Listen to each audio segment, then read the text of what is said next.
हाय, सकाळी सकाळी उठले, झाडू मारला. मुलगा झोपलेला आहे तोपर्यंत सगळी कामं आवरावं लागतात, नाही तर नाही आवरून देत तो. फरची वगैरे पुसून घेतली. पाणी पण आलं, सकाळी 7 वाजता पाणी येतं.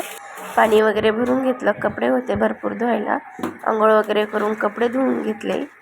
नंतर पुन्हा कम्फर्ट वगैरे टाकून पिळून घेतले कपडे सगळे.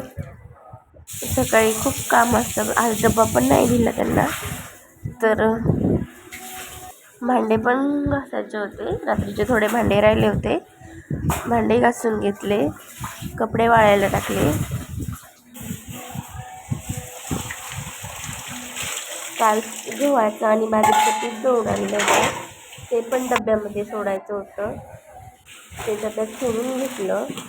नंतर आज रात्रीची भाकर पण राहिलेली, त्याचे तुकडे बनवायचे होते. त्यासाठी कढई मांडली गॅसवर, त्यात तेल टाकून जिरे मोहरीची फोडणी दिली.